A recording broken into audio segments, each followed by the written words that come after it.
this house? Ariwo Ishani. Can someone explain to me what is going on in this house? Tó jẹ́ pé mo ti wọ́n látàárọ̀ lẹ́nu gate. Ariwo Ṣálẹ̀ kan pa. What is wrong with you?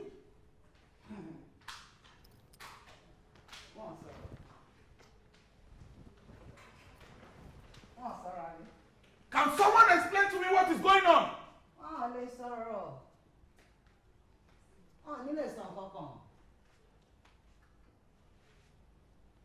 Because tó bá ṣàlàyé nǹkan tó fa gbogbo ariwo yẹn fún ẹ, ìwọ fúnra rẹ ojú àti ẹ. Ṣé mo pa àwọn ìyàwó ẹ aláìní tìjú ni. Shameless people. Anyway, olówó orí mi, how was your day? Mama, ó dàbí ẹ́ pé ẹnu ẹ kò ká àwọn people yìí. Oh. Because you won't be in this house and allow these people turn my house into rubbish. Kí ni problem tèmi pẹ̀lú wọn adults ni wọn nǹkan tó bá wọn náà lè fi ra wọn ṣe. Nígbà tí mi ò wá run crèche níbí báyìí. Oh, how was your day, Jare? My dear, you're welcome. Oh, I would like to introduce to you your new wife. Oh, sorry, my new wife. Ìyàwó tuntun tí mo ṣẹ̀ṣẹ̀ fẹ́. Oh, really? That's nice. Hey, mo dáná. Ó dé ń wò sínú ẹ. Sínú ẹ mo jókòó sí calm down. I know, calm down. Wọ́n ṣe handing over. Wọ́n ṣe handing over pé wọ́n ti ń sọ ìyàwó ẹ̀kan. Wọ́n ti ṣe gbogbo ẹ̀. Ó dé ń wò bí nànà mú. I know, calm. Wọ́n wò bí nànà mú. Mo ti gbọ́. Jùmọ̀kẹ́. Ọmọ mi kò lè wọ̀. Excuse me, please. Ìgbà wo ni mo débi náà? O gbọ́rú ẹ̀rí. Ṣé bí bákan ni mo ṣe introduce ìwọ sáwọn yìí? Àwọn dára tútù ni náà. Ẹ̀yin wọ́n gbàgbà. Ẹ̀yin tẹ̀mí ò gbàgbà ẹni tí lò. Mo sún kéènì gan bíbí ilé mi ilé anybody sẹ́yìn ni mo sọ. Àjọ ládéhùn yẹn. My dear, you are welcome into our midst. Ìgbà ẹ nínú ilé yìí ó máa tù wá lára. Ẹsẹ̀ tó gbé wọlé sínú fámílì yìí ẹsẹ̀ rere ló máa jẹ́. You are welcome. Ó sọ̀rọ̀. Calm down. Anyway, àbọ̀ wa bá lọ̀rọ̀ tí mi. This is Princess Omotolani Adegoke Adegbenro from the royal house. Lẹ́nu sọ̀hún pé gbogbo ẹnu ẹ̀ sọ̀hún jọ sọ ìyá wèrè sọ ìrè òburú ẹ dákun kí ni ń wí ṣé òyìnbó náà lẹ forúkọ orúkọ ẹ náà ló fòyìnbó tọ tunu tó bá wọn. Ẹ fẹ́ rí wèrè. And again to introduce her properly. Ẹwẹ́ntẹ́ dúró yìí síwájú yín ọmọ balẹ̀ ń wò yìí. By the time tí ọba bá máa fi kan ìdílé wọn ọmọ tó bá bí fún èmi ọkọ yín ni ọba máa kàn. That is to say ìyẹ́ ọba lọ́la ló dúró yìí. Èmi tí mo tún wá dúró wájú yín èmi náà ń pè ní àwétín bàbá ọba lọ́la. And she's a good wife material. Hey, mama. Mama. Hey. Ọya mi rẹnu o.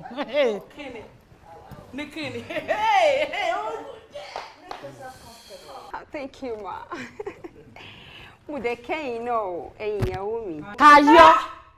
Kò ní yọ bí mo ṣe sọ fún ọ. Kò lè ní yẹ. Ó sì òfò ni. Ó máa ṣọ́ọ̀bù ni. Àbóyá ilé ìburú ni. Ó máa ṣubú dànù. Ẹ take it easy.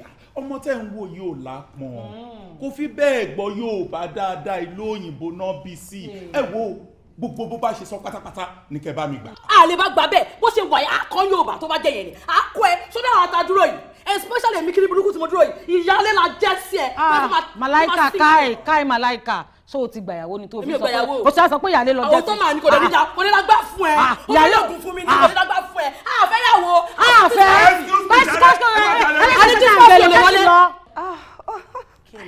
Darling. Sweetheart. Where is my room? Nínú bo. Mama. Yes, my dear. Ẹ máa bá mi mú lọ kẹ́ bá mi wá yàrá fún. Bẹ́ẹ̀ni kí yàrá yẹn súnmọ́ ẹgbẹ́ yàrá tí kẹ́ lè máa bá mi take care. No problem, sir. That is good. Baby mi wà á tẹ̀lé ìyáálé ẹ̀ wọ́n á lọ bẹ́ẹ̀ wá yàrá sọ́wọ́. Thank you. Ẹ máa excuse me. Wá lọ síbo níbo òpó jọjọjọ. Mo pẹ́ fi mí lẹ̀ jọ́. Ṣé o rí ọ ṣé òwò rọ́ṣà ni mo ní ṣé òwò rọ́ṣà ni. Rọ́ṣà báwo ẹ ti ẹ̀ dúró ná leave me. Ibo ni wọ́n ti gbọ́ pé wọ́n bá yàwó tuntun dorun rí. Nígbà tí ẹ for good 6 months àjọ wà nínú yàrá ni. Gbọ́nà in the next 2 weeks mo máa wà nínú yàrá ẹ. Kò possible. Anything tẹ́ bá Kò fojú mi wo bí bàbá. Kò possible. Wà á lọ 2 weeks pẹ̀lú ta ni. ọ̀gá. ọ̀gá.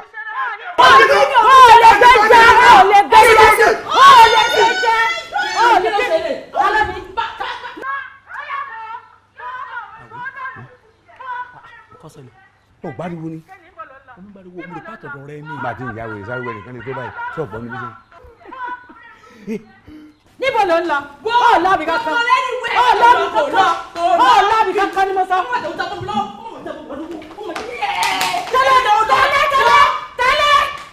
tẹ́lẹ̀ wẹ́rẹ̀. àwẹ̀ ìwọ lọ́jọ́ ló jẹ́jọ́ mi lójú wọ́n ilé olórogún ilé ewu ilé olórogún ilé ìjàngbọ̀n ilé wàhálà. ṣé dókítà recommend mi fún ọ̀gá ni ẹ ṣe fẹ́ lọ́wọ́ ẹnu ṣe mo débi wọ́n ti fẹ́ mẹ́ta o. ọjọ́ lójú lẹ́jọ́ mi lójú bọ́n ṣe lu ara rẹ ni alùpàmọ́kù ni ìgbé ni yéé. tí wọ́n á wọ ọmọ tó dàbí dẹ́gbẹ́ dẹ́tàkú dé tí wọ́n gà tó mú wọlé ṣé èsì pọ́ ọmọ fẹ́ ó ti jókòó lọ́mọ inú o ṣé fòun ní yọjọ́ mọ̀ yẹn àbọ̀kọ̀ tí ṣe ọgbọ̀n Yorùbá wí ni wọ́n onífẹ́ ìyàwó mẹ́rin ìyọ́ fúnradógbò ló ń jẹ ni ọ̀dà kẹ́bà fúnradógbò ló ń jẹ dúró jáde àwé ọ̀dà kẹ́bà fúnradógbò ló ń jẹ ṣé ọ̀gá nìkan èèyàn mẹ́rin sólè ààrẹ tó ṣe bẹ́ẹ̀ tí máa ṣe láti jọ náà ni ó ti mọ́ ọ́ la. orí ọ ti mọ́ mi lára ni ẹ dùn mọ́ mi ní. ṣé sọ kí ni kà fún o ó lè dàbí kíní o mọ pẹ̀lú ariwo tó ń gbọ́ lójoojúmọ́ ẹ̀ yóò ti yọ bí 50 years kó nu tó lò láyé o. àwọn mẹ́fẹ̀ẹ́ o kò sọ. kí ariwo báyìí ọkàn tèmi ò gbé. ẹ̀sùn àṣẹlẹ̀ wọ́n ṣe lu ara rẹ ni. kí n tó bọ́ ta wọ́n burú gbẹ̀ fara. kí n tó bọ́ tẹ̀mí mi ti fẹ́ bọ́ fàràǹdà. ọ̀bì gbọ́. má rẹ̀ rìn ní mò ń sunkún ni. ìsọmi sọkún. yàtí ẹkún rẹ̀ ṣẹkún ti sànà ẹkún bílẹ̀ ni ó ti ṣe wú. ó ti ẹ̀ ti mọ́ wọ́lá ẹlẹ́dàá mi láì sọ̀rọ̀ àpáàdì kí wọ́n sì máa jẹra wọn yà báyìí. àmọ́ gbọ́ ọ̀gá náà ń pè it's okay wọ́n ìpọ́nmọ ọlọ́mọ.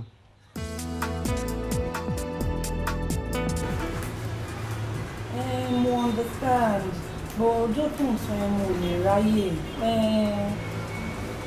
okay 7 will be fine alright baby try to understand baby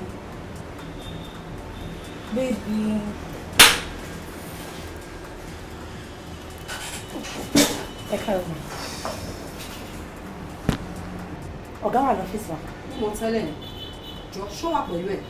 inú ma ọ̀gá nìkan náà wà lọ́fíìsì wa. ó lè ṣú ọ. bẹ́ẹ̀ ni mà. torí olórí burúkú ara wọn dágbére fún mi ní báwọn jáde kó má jẹ́ ṣe lọ́wọ́ ká mọ́ ní ọ́fíìsì. rárá mà o àwọn nìkan náà wà lọ́fíìsì.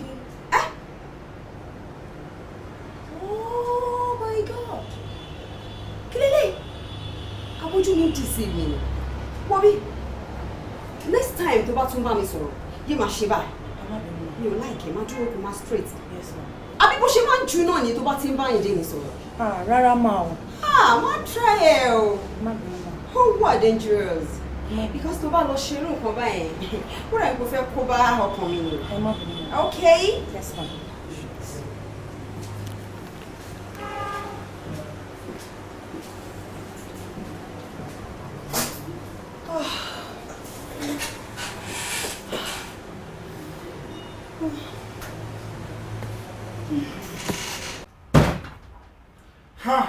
Má ṣe há ọ ṣe ni kò kọjá síbẹ̀.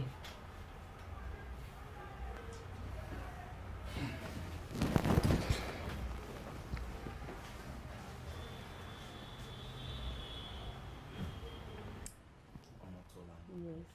This is an office and I transact business in this office. Oh, kò lè dédé wá sí ọ́fíìsì mi kó kọ working at any time tó bá wọ̀n. Ìgbà tó máa kúrò lé lónìí kí ló yẹ tó pè mí. Ọmọtọ́lá ni but we slept together. A jọ sùn papọ̀ ni. Fine, mo mọ̀ pé a jọ sùn papọ̀ ni. Àmọ́ ìgbà tó máa kúrò nínú ilé ó yẹ kó mú fóònù ẹ kó pè mí. Hello Tọ́lání darling, mo ti fẹ́ kúrò nínú ilé. Ìgbà tó tún drive kúrò nínú ilé tó ń drive bọ̀ lọ́fíìsì ẹ̀ ó tún pè mí náà. Ó tún wá wà nínú hold up ó mú fóònù ẹ kó sọ pé my darling mo wà nínú hold up ni o má bínú o ó tún pè mí. Ó tún gbà di ATM ó pè mí náà. Ó tún wá dé ọ́fíìsì ó tún jókòó ó tún mú fóònù ẹ kó pè mí lórí fóònù pé hello Tọ́lání darling mo ti wà nínú ọ́fíìsì o bóyá o mọ̀ ó tún ṣẹ̀yẹn náà ó dùn mí gan-an. Okay, Tọ́lání, I'm sorry. Okay. I'm sorry. So now, Tọ́lání, what exactly is the issue? Kí ló fẹ́ gangan?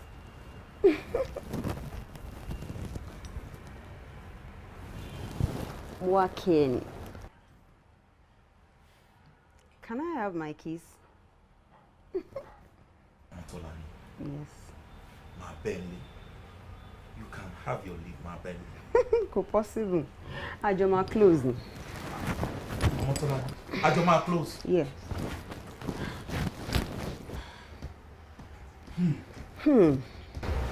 Okay.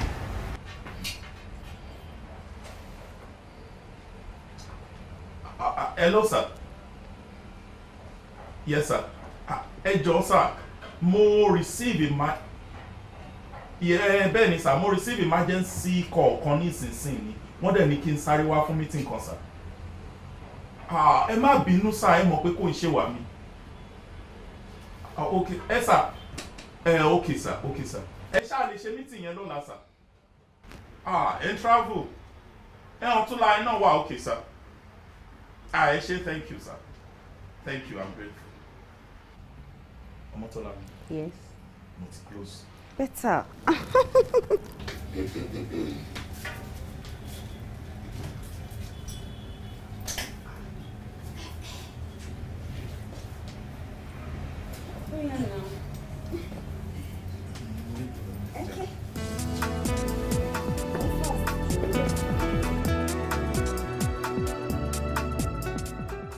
Ọ̀rẹ́ mi, látìgbà tó ti mú quotation ìwà mo ti wò. The truth is that budget wa ò gbé nǹkan tó wà nù kíní. Agbára wa ò ní ká. Gbogbo wa la mọ̀ situation nǹkan tó ń lọ nílùú yìí.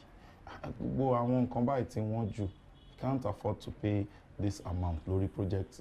Yeah, well, truth be told, economic state ìlú wa yìí lọ́wọ́ yìí kò rọgbọ. So, èmi in fact mo ń yin àwọn èèyàn bíi tí tó ní ìyàwó mẹ́rin, àwọn míì ní 5. Àwa tá tẹ̀lé ọ̀kan gan-an, seriously, I'm complaining. Daniel, Yeah. ṣé kí n sòótọ́ fún? Okay. Àwa tá a níyàwó mẹ́rin, n tójú wa ń rí òun ṣe kékeré àkọ́kí ń lè sọ síta ni. Tó bá rò níyàwó kan méjì tó lọ rò pé easy kò easy o.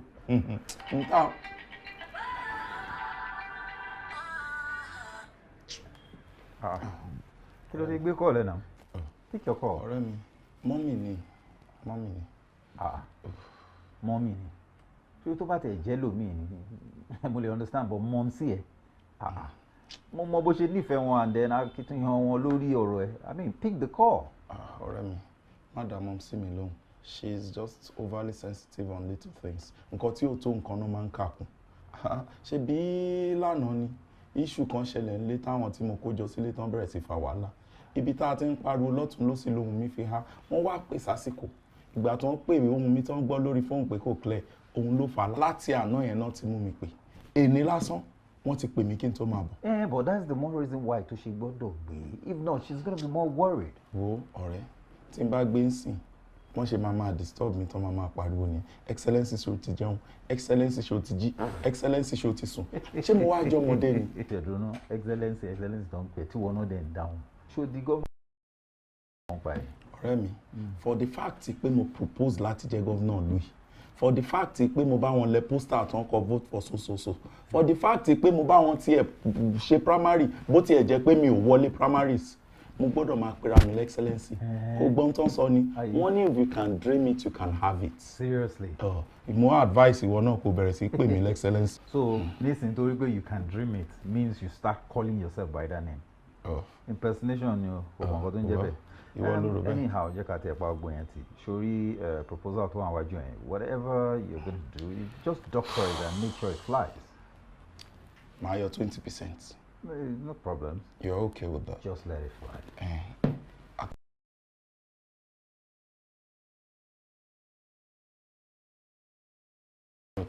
Kashemi àti approve. Your governor. Now you're talking. Máa tán rẹ̀. Àtọ́ ìwọ gan fúnra ẹ̀ gan, o lè try láti gbá kùtì. After all, is our husband. Ṣé máa pẹ́ sí bẹ̀rẹ̀ kan sọ́nù nù lẹ́yìn lálẹ́ yìí o? Ṣé bí kọ́ l'Àyìndé máa wà? Àyìndé wà nù lẹ́yìn, ó sápamọ́ fún mi àbí? Ó sápamọ́ fún mi àbí? Tẹ́lẹ̀ máa pẹ́ mi lórúkọ, ṣé máa pẹ́ mi ní gbà? Mi ò ní gbà èmi lórúkọ o. Anybody tí Àyìndé bá wà lọ́dọ̀ ẹ̀, wo mo ń bá a ka yín mọ́ bẹ̀. Ẹni àwọn pé mi fi ọrùn mi fi ṣe rárá. Ẹ wá fẹ́ máa fọ́nrún mi dùn mí. Ó ní ní ọ̀sẹ̀ kan, mi ò ní gbà.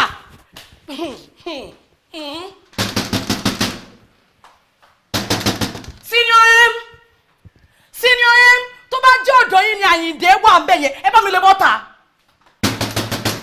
Senior M mo ti ẹ̀ jẹ́rìí ẹ̀ mo jẹ́rìí ó jẹ́ gbé Àyìndé sínú ilé tó dà pọ̀ sẹ̀mí ni ó jẹ́ ṣe bẹ́ẹ̀.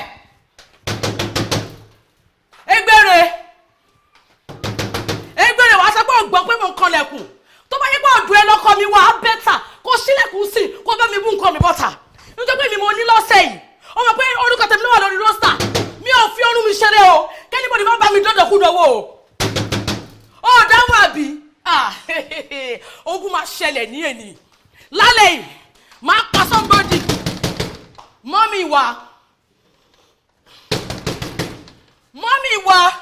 mo fi tọ̀wọ̀tọ̀wọ̀ bẹ̀yìn torí Ọlọ́run tó bá yẹ pé ọ̀dọ̀ yín ni Àyìndé wọ ẹjọ́ bá mi káàtọ̀ kúrò lórí ẹ̀ ẹ jẹ́ kó bọ́ síta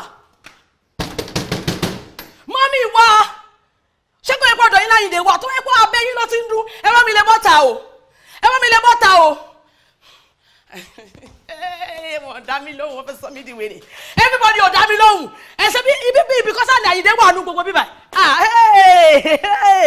ní ọ̀sẹ̀ tó kàn mí tó yẹ pé mi lọ́rùn kàn kò sí wàhálà ẹ wá bọ́ta mi báyìí gbogbo yín ẹ wá bọ́ta mi báyìí ẹni tí bá ká Àyìndé mọ́ lábẹ́ tó yẹ pé yàrá ẹ̀ l'Àyìndé ti fẹ́ bọ́ta ní ibi báyìí máa pa onítọ̀hún lọ́rùn mi lọ́sẹ̀ kan tí ò tó mi àgbo àti lọ tẹsẹ̀ bọ́ ṣòkòtò kọ́nà lálẹ́ yìí ẹ fẹ́ kú ẹ fẹ́ gbé ẹ ká mi mọ́ bí anybody tí bá ká mọ́ lọ́dọ̀ ni mo sọ máa yí àbàjẹ́ lómi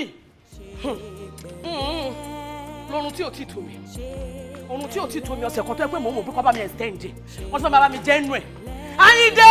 ayé yìí ò lè tilẹ̀ ń yọ ṣe pẹ̀lẹ́. Aláyìndé ta ni nínú wọn tí ò fẹ́ jèrè ara ẹ̀ débi tó fi máa jèrè ẹ tó ń fún ẹ ní wàhálà tó ń fún ẹ ní ìdààmú ọkàn. Màámi ẹ mọ̀rú ọmọ tẹ́ ẹ ní o ṣe rí táwọn people ìbá continue láti máa constitute nuisance nínú ilé mi I will send them out of my house and get new wives. Bẹ́ẹ̀ni mo máa fẹ́ yàwó tuntun mi wọlé and àwọn ọmọ tó wà responsible tó ní lárí tó lálùbáríkà ni màá fẹ́ wọnú ilé.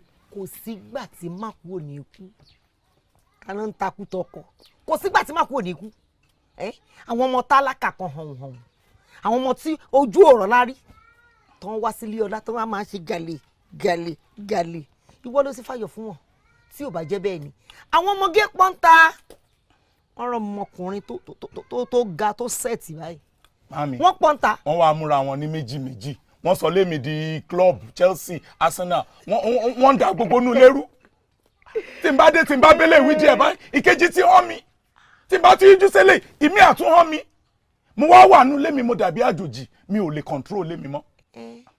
ìwọ ló gbà fún wọn wàá wà nù ilé wọn wàá lọ bá wọn kọ̀ọ̀kan wàá sùn tì wọ́n tún ń kọ̀ǹpléènì. Màámi ẹ tún wá mọ tó fọ́nì àní wọ́n tún ń yí róstà ọ̀tọ̀ lẹ́ni tẹ́ máa bá ń bẹ̀ ńgbẹ̀ bá jí láàárọ̀ tẹ́ ti rò pé mo pé ló kàn ńgbẹ̀ bá máa wo róstà wọ́n ti parẹ́ wọ́n ti kọjú mọ̀kẹ́ ibo náà ti ń ṣerú ẹ̀. àlórí wọn ò pè sẹ́ẹ̀ orí wọn ò pè òótọ́ ọ̀rọ̀ lèmi sọ fún ẹ yẹn o ṣé o ti gbọ́ mi ìwọ ṣáà máa wò wọ́n ràn sọ fún wọn pé mò ń bọ̀ o tiẹ̀ lè má sọ fún wọn èmi ń bọ̀ o èmi ò lè jẹ́ kán pa mí ní ọmọ kan ṣo tí mo bí tí mo tọ́ tí mo jìyà lé lórí bàbá ńlá kù bàbá wọn wọ́n wá jẹun ni tí ò bá dẹ̀ tẹ́ wọn lọ́rùn kan lọ họ́ọ̀gì transformer kan wá bí gbà lọ bẹ́ẹ̀ ni mo sọ fún ẹ sórí tó bá ti délé ìwọ ṣáàṣì bẹ́ẹ̀ ni pé orí nǹkan kan èmi fúnra mi ń bọ̀ mo ń bọ̀ bí ìjì ni wọn ò tó bẹ́ẹ̀ wọn lẹ́nu bẹ́ẹ̀ orí wọn ò sí bẹ́ẹ̀. àmì ẹ má pẹ̀kẹ́ tó wà o mi ò ní pẹ́ ẹ má pẹ́ o. kíní kan ni mo tiẹ̀ tún fẹ́ wá sọ fún ẹ láti èní lọ má tún jẹun wọn mọ́ ìyẹn tún kọ́ má tún jẹun wọn mọ́ wọ́n máa wọ́ oògùn ọ̀fẹ́ kiri ọlọ́mọ àjẹ́ kan pa ẹ̀ fún mi. Màmí ẹ má wọrí. Jẹ́ n wọrí. Màmí ẹ má wọrí, ẹ jẹ́ mú búrẹ́dì eléyìí ti tó. Mo máa gbé báàkì mọ̀tínà fún ẹ wá, òun ló máa jẹ́ tó máa títí máa fi dé. Màmí mo ń lọ sọ́fíìsì mi, mi ò lè dúró gbé mọ̀tínà. Wọ́n ní ayé onísùúrù ní sùúrù. Mi ò lè dúró gbé mọ̀tínà, màmí. Wàá gbé dúró. Màmí ẹ láìkì wàhálà, ẹ jẹ́ àlọ́ Mo láìkì ẹ̀ kú. Wàá gba mọ̀tínà lọ́wọ́ ọkàn. Ṣe pẹ̀lẹ́, ọ̀rẹ́ mi ṣe pẹ̀lẹ́.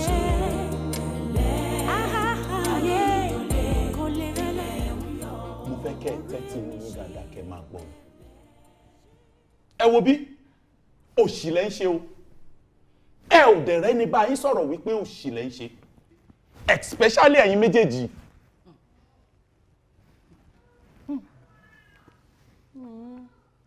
Dádì ìkíní ṣé ẹ ti sọ̀rọ̀ tán àbẹ́ sọ́sẹ́kù ìwọ mò ń bá wí mo ní ṣé o ti sọ̀rọ̀ tán àbẹ́ sọ́sẹ́kù aláràká dédé ìwọ tó tẹyẹ lọ́mọ ṣe tó ń pa lákàrà agbára rẹ sọ́kàyàwó kan náà kó tó kóyàwó mẹ́rin jọ sórí bó ṣe wà yìí ó ti ń kọ lẹ́tà síkú. Èmi ló ń bá sọ̀rọ̀ bẹ́ẹ̀, èmi ló ń bá sọ̀rọ̀. Ní sùúrù náà ṣó fẹ́ nà ni o fẹ́ lọ sínú ẹ̀mí tó lè pa kúrú mọ́ sí òun ojúmọ́ òun fẹ́ fún mọ́ ọmọ pé mi lọkàn ìyá ẹ̀ máa bú ẹ̀ sí ti máa ná ọmọ pé àjọṣe máa nọra wa máa nà tó fẹ́ nà ni ìwọ fọwọ́ kàn máa ní ìgbòòlù ẹ̀ fọwọ́ kàn kí n di ìgbòòlù ẹ̀ òun yóò sá fún mi wéré. Mama ẹ máa gbà mí àbẹ́ ẹ̀ rí pé wèrè làwọn eléyìí ni ẹ̀ rí pé ayé àwọn eléyìí ti bàjẹ́ ni. Adédè wàá gbà mí ké. Àbí ìmọ̀ gbọ́ lọ́kàn mi.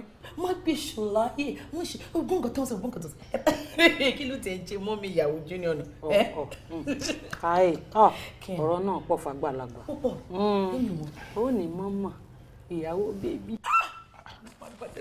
Ẹ wá ń bínú ṣé ìyàwó mi lẹ̀ ń bá sọ̀rọ̀ bẹ́ẹ̀ yẹn ẹ mọ̀ pé ìyá ní ẹ̀yin méjèèjì ni àbí ṣó wà nú ẹgbẹ́ yín ni. abẹ́ ẹ̀rọ ló ń bá ibi o tó wá jẹ́gbẹ́ ìlú òótọ́. Kò tẹ́gbẹ́ mi. Abọ́sẹ̀dé bẹ́ẹ̀ ni ojú mi dáadáa kó o tún tún mi kó o la tí ẹ sílẹ̀ kó o gbọ́ nǹkan tí mo fẹ́ bọ́ sọ fún níwọ̀n àgbà tó bá ti jẹ́ wípé àwa àti ẹ báyìí odó kan náà lájọ fi ń gúnyán tá à ń jẹ ọ̀rọ̀ ògùn kan náà la fi ń ro kà báyìí tá a jọ ń pọnlá tó ì jẹ́ pé kẹ̀kẹ́ kẹ̀wù kẹ̀kẹ́ù tátù máa ké ń bà mí. pàápọ̀ ṣé mọ́tò ẹgbẹ́jọ ni a lọ sọ̀rọ̀.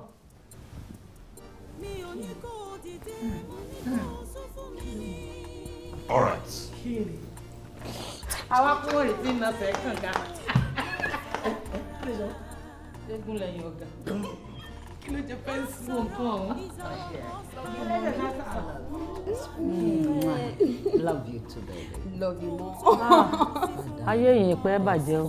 So you need to get used to them. I'm used to them, so I really don't mind them.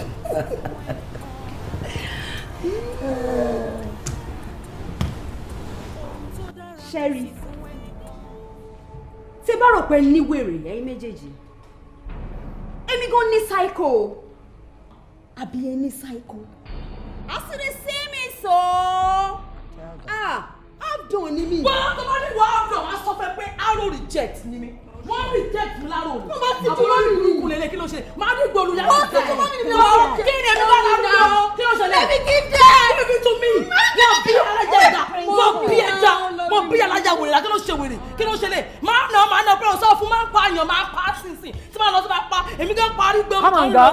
Come on, girl. Máa pa ẹ́. Ẹ̀yin màmá ẹ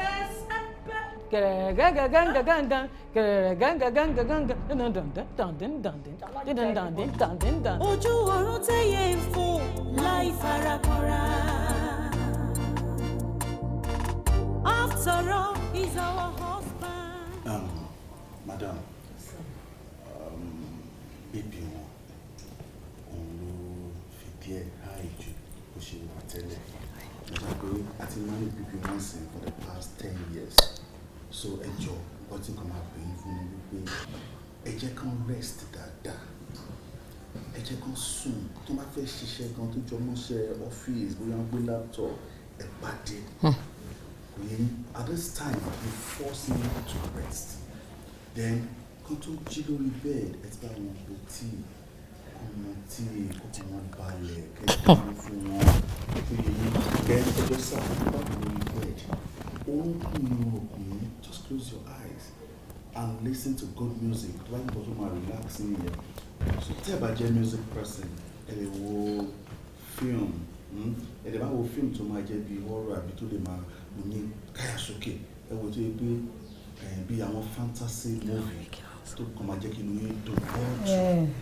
ẹ ṣe dókítà ẹ kú wa tó tó run látàárọ̀ ọmọ àgbà lẹ́jẹ̀ o ọmọ àgbà nìyí torí pé tẹ́ ẹ bá ń wo ṣẹ́ báyìí ẹ mọ̀ rí hàn ọlọ́run kúkú ṣe ibi òjò sísí náà lẹ́nà àdó yín sí bẹ́ẹ̀ ni àwọn tẹ́ ẹ lè bá sọ̀rọ̀ náà lè ti kọjú ọ̀rọ̀ sí wọn àwọn gangan ni àwọn igi wọ́rọ́kọ́ ti ń dà náà rú àwọn náà lọ̀rọ̀ ló yẹ ká ẹ sọ gbogbo ẹ̀ fún. àbí nítorí ńgbà tí ìyàwó ti wà ń bí ọkọ wọn ní IBP rárá lẹ́yìn tó dé yìí náà ni gbogbo àwọn màgòmágó bẹ̀rẹ̀ sí í ṣẹlẹ̀.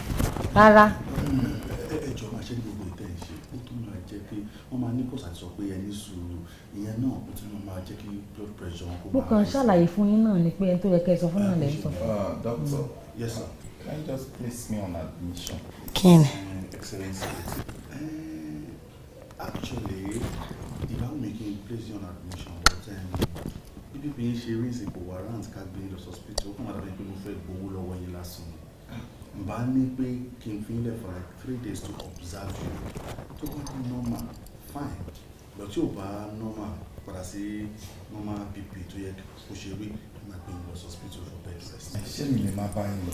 Wọ́n ti ẹ̀ lè tẹ̀lé yín dókítà wọ́n lè tẹ̀lé tí lè ṣe gbalaja tó báyìí senior ọ̀sẹ̀ yìí la wà. bẹ́ẹ̀ ẹ jọ pẹ̀lú mo gbọ́ pé ẹni pé kán mọ̀ jẹun dáadáa téèyàn bá wá àmàlà gidi níbi tó ti dá àmàlà aṣọ gidi téèyàn rò tó fẹ́lẹ́ mọ́ téèyàn wá ro ẹ̀fọ́ tí ó dùn gbọ́ngbọ́n àtàtà tó ta yẹ́rìyẹ́rì. ẹja ìjà sí wa ti pọ̀ mọ́. kí n gé kàn mọ́ sí kí wọ́n rún ẹja báwọn kan sódà. àmàlà ẹ̀ngọ́ máa tún fẹ́lẹ́ jù fún wọn. ẹ̀gún yán àbí kẹrù sẹ̀mọ́ ẹ̀mọ́ pọ̀ sẹ̀yìn là wà. tó bá ti lo gbogbo oògùn wọ́n ti lo oògùn ṣé gbogbo ẹ̀ wọ́n wá bẹ̀rẹ̀ iṣẹ́. orí ẹ pé jọ́njọ́n. ẹjọ́ máa tẹ́ bá ti ro ẹ̀fọ́ yẹn fún ẹ má lo red meat because of the cholesterol ṣẹ̀gbọ́ ẹ lo bí ìgbín pọ̀nmọ́ yẹn náà dá. ẹja. gbogbo ẹ̀ ló máa wẹ̀ sí. náà ni mo sọ ẹja tí wọ́n rán sí. gbogbo ẹ̀ ló máa ṣe sí. ṣégbin apinnu. ẹ ti ẹ rí iyán yẹn ni kẹgún bọ́n sọ pé kẹsẹ̀ fún yẹn náà ẹ ṣe kó rich dáadáa iyán yẹn ẹ ti ẹ gbàgbé sẹ̀ mú ẹ jẹ́ ká gún iyán yẹn sódà tó bá máa fi jẹun tó ń lóògùn tó ṣe gbogbo tó máa fi di létà wọ́n kàn bẹ̀rẹ̀ iṣẹ́ ni. ẹ má jẹ́ kó ṣiṣẹ́ irọ́ kò jẹ́ pé iṣẹ́ ọ́fíìsì o sínú àwọn lọ́lẹ̀sẹ̀ yìí èmi ní next week so tí nǹkan bá fi lè ṣọ̀sẹ̀ tí wọ́n mọ̀ pé wọ́n fẹ́ wá sọ́dọ̀ èmi ò dẹ̀ fẹ́ kẹ́rìtì so mo láti support wọn kí gbogbo ọ̀sẹ̀ tí wọ́n kó lọ dáadáa. àti iṣẹ́ báyìí láǹfààní iṣẹ́ yóò mọ̀ sí wàhálà kejì yóò wọlé ni ó jáde.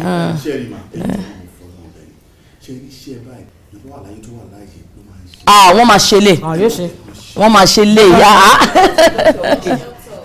kí ni.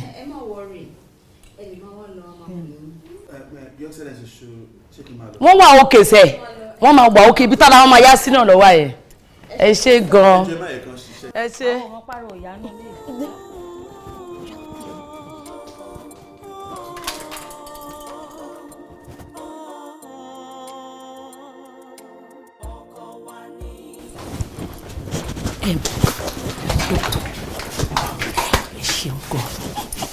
ẹ ṣe gan ẹ̀wọ̀n náà àdúró tẹ̀yìn náà bẹ́ẹ̀ ṣe sọ̀rọ̀ ẹ gẹ́lẹ́ bẹ́ẹ̀ ló ṣe.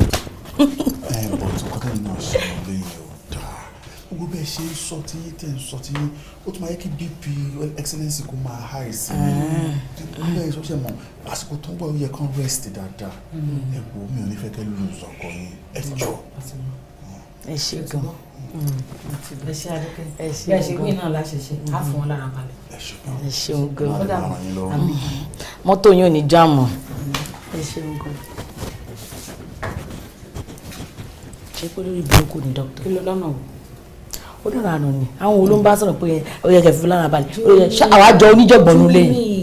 Júmi Ọlájùmọ̀kẹ́. mò ń gbọ́ sínú ẹ̀. èmi àti ẹ ọ̀rọ̀ gidi ni dókítà sọ̀rọ̀ ọ̀rọ̀ gidi ni. ẹ bọ àwọn kọ́ là ń bá wọn fa wàhálà.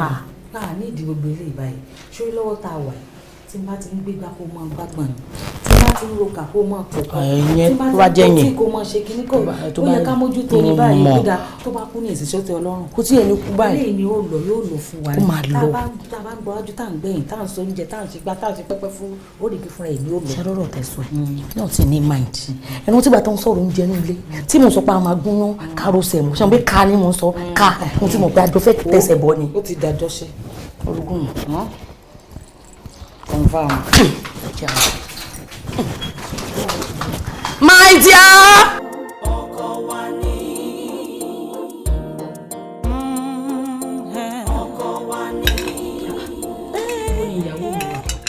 Ìyàwó mi princess mi tí ó kẹrẹ wá jẹun àwa tí ń jẹun lọ́n ti wa o. Okay, I'm coming. níṣẹ́ ni kò máa fi mú sọ̀rọ̀ ńbẹ̀ ṣó ti gbọ́n má ṣe bọ̀ síbí àwọn kan ti wà níbi tán tán máa jẹ gbẹ tán ṣé lọ́dẹ̀ bí ṣẹ̀yà báyìí. ṣẹ́dé ṣe bèrè ṣé mo tún ṣe bí mo ṣe pé kó wá jẹun ẹni èmi máa jẹ oúnjẹ everybody mọ́ mi ṣe ń gbọ́ ṣe rí bẹ́ẹ̀ yẹn. má bínú ọkọ mi ìwọ náà mo pé má fàgbà rẹ wọlé náà. lórí pé mo ní mo ṣe máa ṣe tó bá bẹ̀rẹ̀ sí rí ẹ fi ń sinmi ní dásì o. yóò rí mi fín. máa rí ẹ fún ni mo sọ máa rí ẹ. ẹ má rí wọn fi o. ẹ má rí wọn fi o. ewé ń ta ti torí ẹ̀ ń jà mo ti gbọ́. ẹ má rí wọn fi bí mọ́mì ṣe sọ yẹn. àbí. torí tẹ bá lọ rí wọn fín. Number one, mo máa lo ipò mi as princess.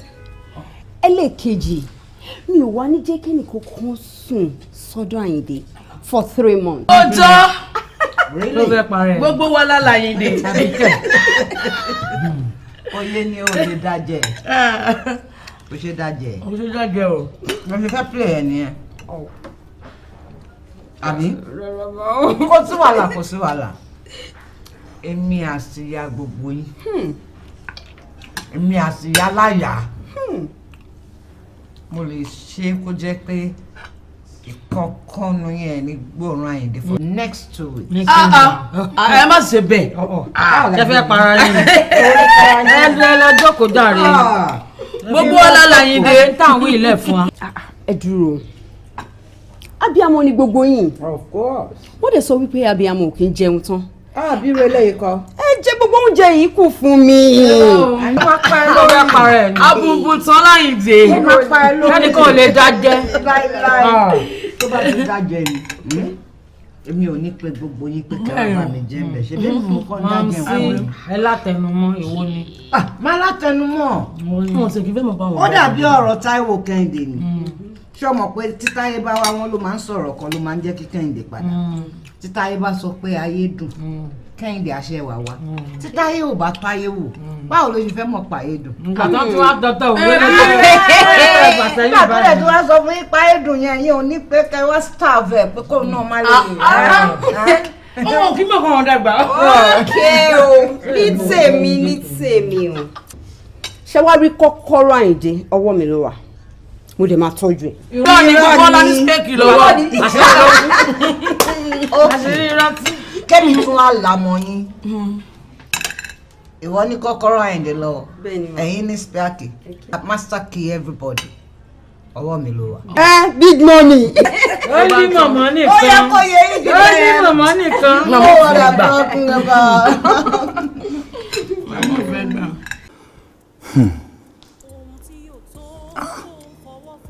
ayé máa le o.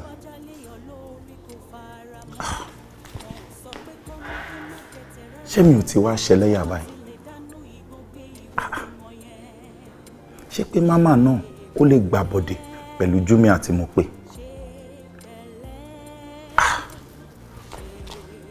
kí ni Tọ́lá ní máa wá ní mo ṣe fóun gangan tó máa fi gbà bọ̀dẹ̀ fún mi?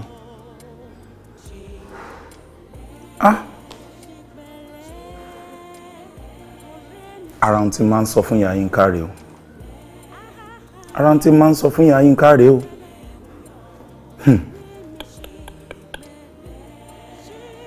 ó yẹ kán lajú wọn sílẹ̀ kí tá lùbọ̀ kú. I think I have to do something about this. ó tó di pé omi wá pàpà tẹ̀yìn wọ̀ gbín mi lẹ́nu. n gbọ́dọ̀ wá nǹkan ṣe sí. ṣe pẹ̀lẹ́ ṣe pẹ̀lẹ́.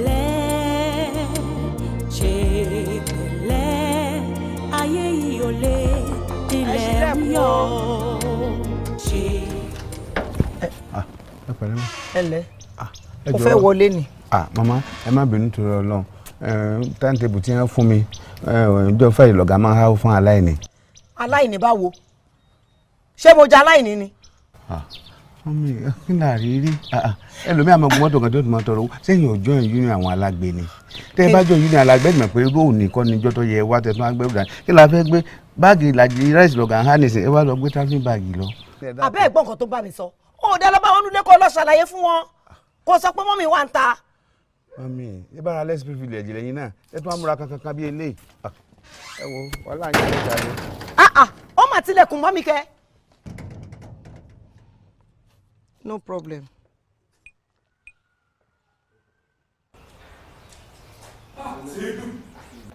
wọ́n ti dẹ́kun fún wọn ni.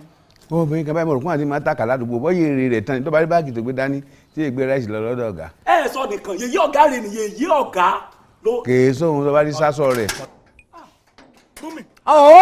tiẹ̀ bọ̀ ìmọ̀ bínú. tó bá kò sí tí o sà sí mi tán ó lé mi less privilege ó ní wọ́n há owó níjọ́ Friday pé èmi wá gba owó. ìmọ̀ bínú ọgọ́ ni. ó dà kò burú ó dìgbà táyìndé bá dé. kí ló dé ń wò mí báwọn ṣé má ṣiṣẹ́ mi ni. mami ọ̀fíṣíà. ẹ̀rọ àmà ẹ kò ṣe mọ́. ọ̀gá wo àbọ̀ abálọ̀rọ̀ tiẹ̀ mami ẹja lọ. ọ̀gá ìmọ̀ ẹja lọ mami. abẹ́ ìwà gbà mí. ṣá máa wòrán tiẹ̀ máa wòrán tiẹ̀ o. àwòrán tiẹ̀. mami ẹ̀rọ. tẹ́ẹ̀dù tiẹ̀ bọ́ ayé rẹ̀ ya yèyí ọ̀gá. wọn náà wo sátọ sí sátọ lè bọ́ gàdí ara less privilege lèmi pẹ̀ ń pé wọ́n máa gbé báàgì kí báwọn. dáadáa ìrún rẹ jàre aṣọ lákọ̀ọ́lẹ̀ èèyàn ló lá èyí tí gbogbo ẹni ọba rí lèèyàn fojú kọmọ náìsì ó ti yí ọ. nǹkan ọmọ náìsì wọn mo èmi bí wọ́n ṣe ṣe náà ní ọ̀gbọ́n wọn ò wé gèlè àti wà tó tún sọ pé yèyí ọ̀gá mo wá wọn pé dèbò lọ sọ ẹ̀. àbẹ̀ ìwọ ló mọ̀mọ́ ṣàánú mi o imú mi tí ọmọ gbóòórùn èèyàn láì gan nǹkan ńlá ni bọ́ọ̀lù ti dà ìṣẹ̀dá mú mi gan òye mi. káwọ́ọ̀sì gbòtòtòtòtò ngbà tí mo sì sọ fún mi mo ṣe ti palẹ̀kùn dé mọ́ wọn lẹ́sẹ̀ tí mo sọ. tiẹ̀ ti bá ẹ o. èmi ló fi kọrin ọmọ ẹ̀yin fẹ́ sà tí wọ́n bẹ dá mi dúró náà dáwọ̀ náà dò torí alákòóbá ọmọ pé wọ́n ṣe gbà mí mo sì ṣàlàyé fún ọ mo rẹ́ nìkan rí jáńjá lẹ́nu ọ̀nà pé kò ní sásọ̀ báyìí pé màmá yẹn mọ́mí rí táìní báyìí pé ẹni adó bẹ̀ pé wọ́n pọ́n ayé. olórí burúkú drop out ó lò sí wọ́n ń nu ọ̀kẹ́ ayé rẹ̀ ní bó ṣe wà.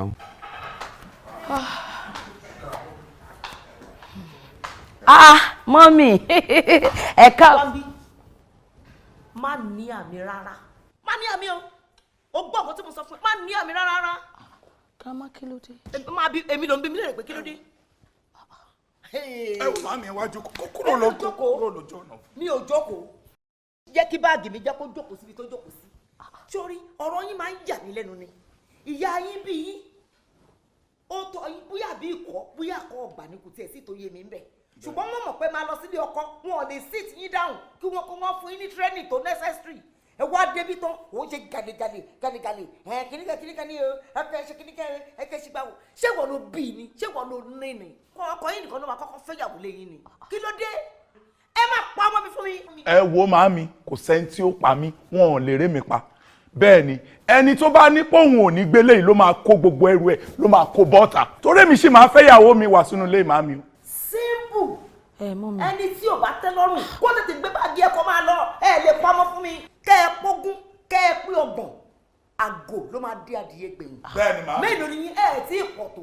bẹ́ẹ̀ni bó ṣe wọ yẹn mẹ́rin ó sì máa fẹ́yàwó sí ẹni tí ò bá tẹ́ lọ́rùn kó lọ di transformer mu. bọ̀ grandma nǹkan tó ń ṣẹlẹ̀ yìí ò yé mi torí bàtà ẹdẹ ń sin mú kí yín tayọ̀tayọ̀ ni bí gbogbo nǹkan ṣe wá ń boil kò yé mi ẹ mọ̀ pé mi ò ń ṣọmọ bẹ́ẹ̀ ṣé àwọn pé ní gbogbo ilé tẹ́ bá máa sọ òótọ́ èmi ni mo gentle jù nínú ilé tí wọn bá tọwọ́ bọ̀ mí lẹ́nu mi ò ní gé anybody jẹ ẹ mọ̀ pé mi ò ṣo ní wàhálà mi ò ṣo ní jọ̀wọ́ tẹ́ bá bomi gbígbóná sí mi lẹ́nu ẹ máa bá bẹ́ẹ̀ mọ́ mi ẹ mọ̀ so mo bẹ́ ṣe ń ṣe yìí mo mọ̀ wípé ẹ̀gbọ́n kankan ni ta ni olórí burúkú máa ṣàǹfààní tó máa kú lẹ́ni tọ́la tó yẹ pé ó rojọ́ fún yín tá bá yí ẹ̀ máa bàjẹ́ tó rojọ́ fún yín ta ni òníra gbá fún tó rojọ́ fún yín gàmá tó ní mo mọ̀ pé ẹni yẹn ayé ẹ̀ máa ta pàwọn ẹni tó bá sọ fún yín because wọ́n ti rojọ́ mi fún yín ẹ fi ń sọ̀rọ̀ sí mẹ́ torí ṣe báyìí sí mi rí kò ní lágbáfẹ́ ẹni náà máa ṣọ́kù ni.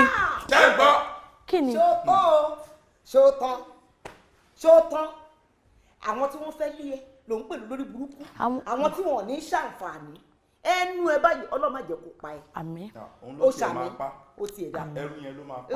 ọ̀pọ̀ ní pa mí. gbọ́ mi ẹni tí wọ́n kọ́ níkà tó sì gba ìkà òun náà ní owó kan kànú ni mo dẹ̀ ṣe sọ fún yín kẹ́ ẹ níkà jù bẹ́ẹ̀ lọ kò sí nǹkan tẹ́ máa fa ìdí mi ṣe. ṣé mi girama. ẹ wá jókòó ẹnìkan kan ò lè pa yín fún mi. àti lára ńlá mi òdìbò sẹ́ni tó máa lé òun kúrò ọ̀rọ̀ bẹ́ẹ̀ ni rírò dẹ̀ ní tènìyàn ṣe ìtọ́lọ́run o. mọ́mí bẹ́ẹ̀ ṣe ń bínú yìí ó dá mi lójú pé èèyàn kan ló rojọ́ fún mi because ẹ̀ ń ṣe báyìí tẹ́lẹ̀ ẹ̀ mọ̀ pé tí ń dàgbà ṣé ní bẹ́ẹ̀ ṣe wà yìí ẹ má jẹ́ kí kẹlẹ́ máa ní ẹ̀jẹ̀ ríru ṣé ń bá yín get tí ìgbógbóná kẹlẹ̀ calm spirit yín tí ìgbógbóná hot tea. kí ló wí ná èmi ti ń dàgbà àbẹ́ gbọ́ǹkan tó bá mi sọ. ṣé o fẹ́ pàyà mi ni. o fẹ́ rọ mi sí kòtò láìpẹ́ ọjọ́. mọ́mí ẹ̀ ti dàgbà náà. o fẹ́ rọ mi sí kòtò ni. o fẹ́ pa mọ́mí mi. ẹnikẹ́ni tó bá ro kúrò mi kò ní jèrè ọmọ. àṣẹ màámi àṣẹ. àmín. bọ̀kú sígbà tẹ́ ẹ̀ ní kú náà. gbẹgbẹgbẹ gbogbo ẹnu burúkú ẹ sọhùn. Ayinde o ṣe mistake. mo ṣe mistake. ẹlẹ́yìn o ṣe wife material o. mo ṣe mistake màámi. wọ́n á pa mí tí ìgbà tí kù. wọ́n á pa mí kẹ́lẹ́ kò sí kankan ní tó máa jèrè Ayinde. o tó kó sọ fún yín. kò tiẹ̀ sí kúkú kan lójú yín bí kò ṣe yíyẹ kò sí ẹnì kankan tó tó yín pa. ẹ ọkọ mi Ayinde ó yẹ kí wọn náà mu tí ìgbóná mi nǹkan sí mi mọ ṣé ìwọ náà máa mu tí ìgbóná. tí ìgbóná mo rò borí ẹ ti burú tí ìyẹn ni kò gbé lọ lé lọ bá yẹ kó mú kó kú dànù sọ́run. kò ní bẹ́ẹ̀ sọ́fẹ́ anybody tó bá ṣẹ̀kẹ́ mi lọ. lọ pe àwọn tó kù ẹ wá fún mi lọ pe wọn wá. ṣáwọn. èmi ọ̀nà yìí tó bá jẹ́nu wọn. gbogbo ọmọ àti jáde oníkálukú ti lọ ètò lọ ṣọ́ọ̀bù ẹ̀ tó lọ sí ṣe fàájì ti lọ gbogbo wọn ti jáde kò sẹ́ni bọ́dì ńlẹ̀. kò lè ibi yìí ni gbogbo yín ti máa wá bá mi tó bẹ́ẹ̀ lọ ó jù bẹ́ẹ̀ lọ má dẹ̀ máa rò mí lẹ́tọ̀ tí má ti béèrè question lọ́wọ́ ẹ̀ kí ni kàtìkàtì náà. Màámi àìlẹ́kọ̀ọ́ ni. wọ́n náà tó kùdà ó sọ fún mi pé wọ́n lọ dé yóò tó bẹ́ẹ̀ ní wá sálẹ̀ jọ́ sọ̀rọ̀. àìlẹ́kọ̀ọ́ ni Màámi ṣé ẹ ti wá rí i pé gbogbo ohun tí mò ń bá yín sọ kò sí rọ́ rárá ń bẹ̀ kò sí rọ́ ń bẹ̀ o. èmi mọ̀ mo dira wá fún wọn ni. Màámi sample leléyìí o. ta ni. ìtó tún ya wèrè jùlọ ó wà. wọ́n máa bá mi bì. dàgbà yẹn mú mi ẹ máa calm down ẹ jẹ́ kí mi bá yín gbé. gbé báàgì Màámi lẹ̀ báàgì Màámi lẹ̀ gbé wọlé tán wá lọ mú báàgì tù. ìgbà tẹ̀jẹ̀ ní kí má bàa yín gbé lápò bá yín gbé kékeré gbà yín. Màámi ẹ nílẹ̀ Màámi ẹ nílẹ̀.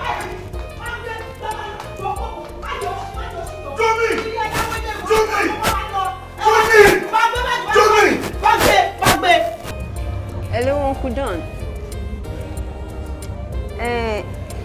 mo ṣì wá ń bẹ̀. All right, sir.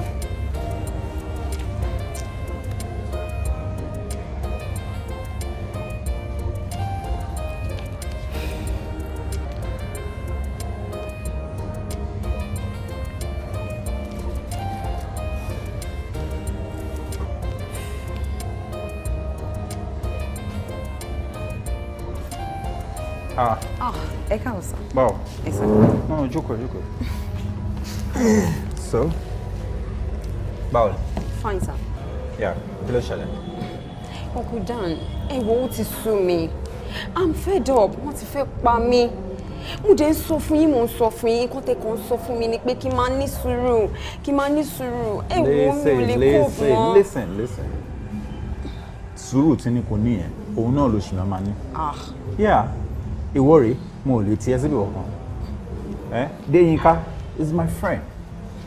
And besides, Katepa Ogulate, from the word go, you knew the whole situation.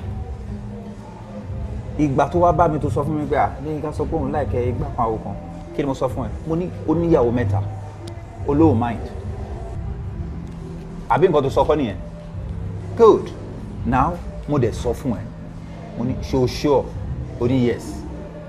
Òun fúnra rẹ̀ kẹ̀dẹ̀ ó dẹ̀ pè é. Àbí kò pè é tó ń sọ fún ẹ pé òun fẹ́ lù ẹ́ láti fi tákùlù àwọn ìyàwó ẹ̀. Ó dẹ̀ sọ pé yes. Ó fara mọ́. Ìkìlọ̀ kan péré ló fún ẹ. Ó ní o gbọ́dọ̀ wà rude sí first wife ẹ. So now, sọ fún mi, what is your grouse right now?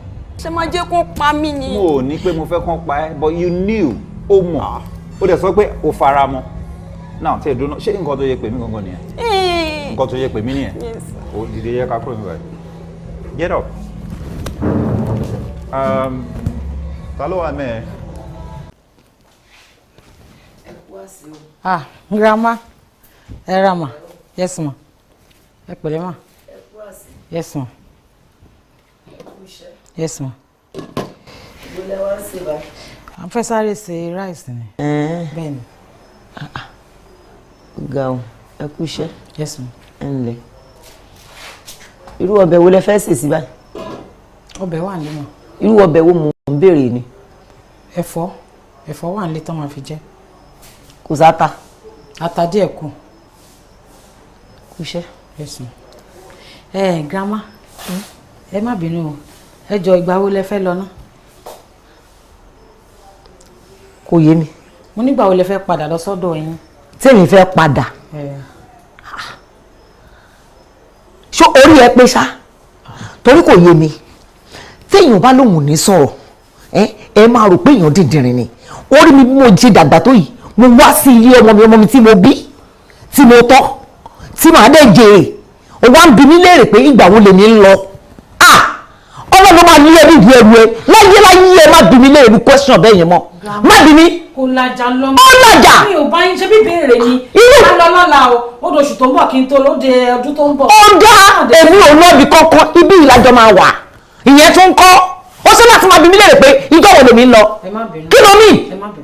Ṣé ìwọ ni wọ́n wá sí mi ni? Má bi mí léèrè question ẹ bẹ́ẹ̀ mọ́ o. Àbẹ́ ẹ̀gbọ́n kan tó ń bá mi sọ. Mo bínú.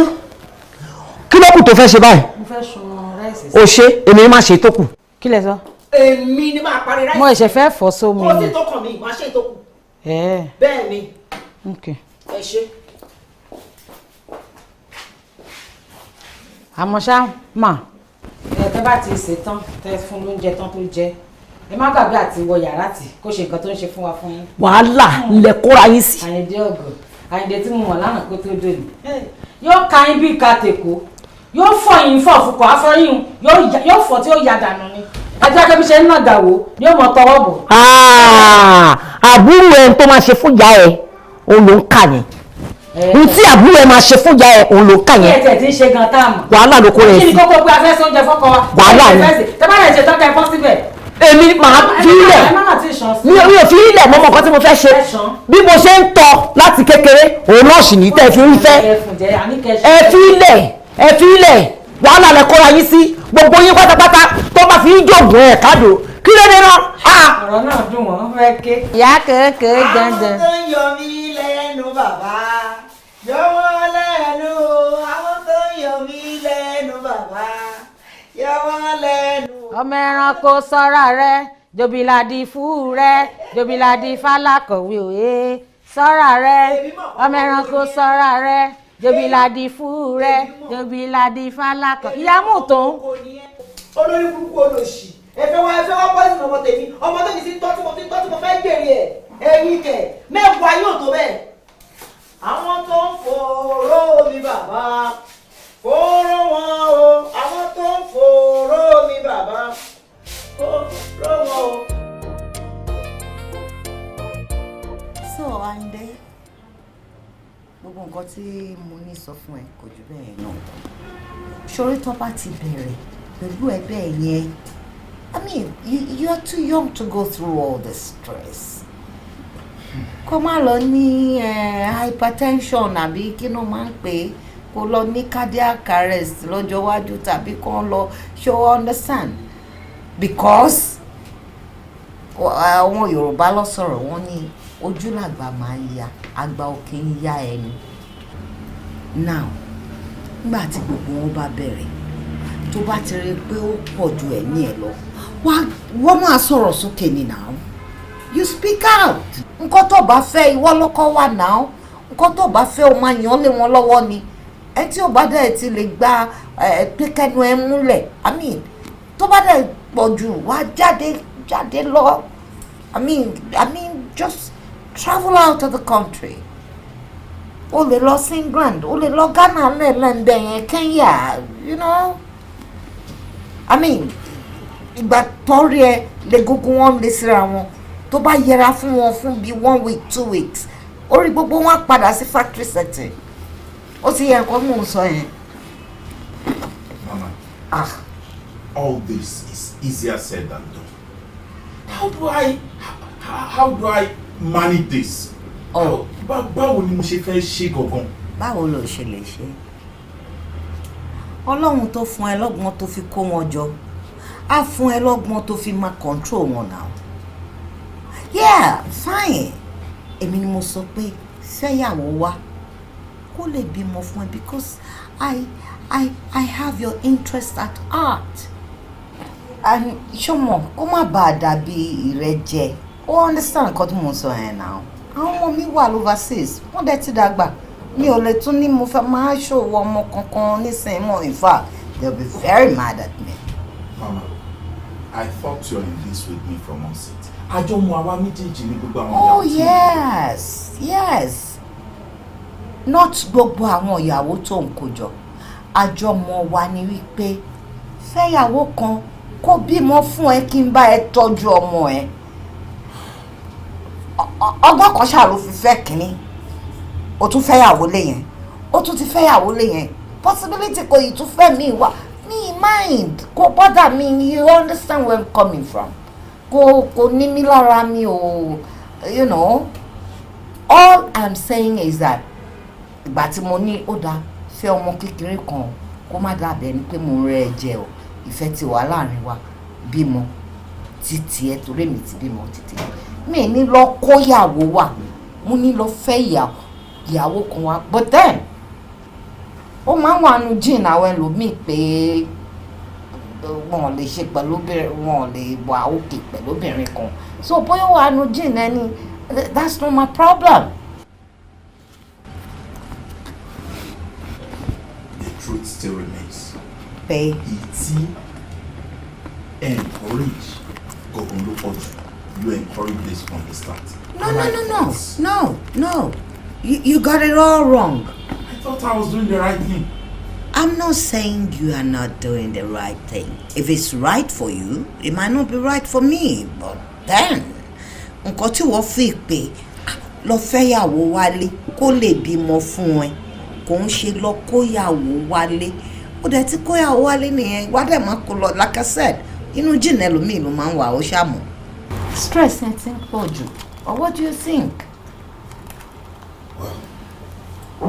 Mi kàn ní kí wá spend some time pẹ̀lú ẹni because tó bá délé náà ń sìn kìkìdá ariwo ni wọn ní jẹ́ kárí tí gbọ́ ìjà la máa parí throughout anybody ò ní ráyè. So anything meaningful. Àtúnṣe máa wà. Make sure pàtúnṣe yẹn wà fún àǹfààní ara ẹni. You need to take care of yourself for all of us and you know that. Should you understand? That's the case. Another thing is tí o bá délé anytime tó bá délé máa fẹ́ kó yọjú sí mi ní yàrá mi. But the roster says this is Jumoke's week. Week Jumoke Lawal, Mama. What's my business about that? Week Jumoke. Oh, èmi náà wà nínú àwọn tó ṣe roster fún àbí. No. Let me just understand that. Mo wà nínú àwọn tó ṣe roster fún. No, kí ni nǹkan tó sọ yẹn sìn? Just need peace to reign. So, o ṣe roster fún wọn yẹn ọkàn mi o mọ nǹkan tó lè tẹ̀yàn yọ. Tó bá ti délé wá yọjú sí mi ní yàrá mi. Am I clear? No, I mean. Only love video. Oh, what is rest of it? Love you, baby.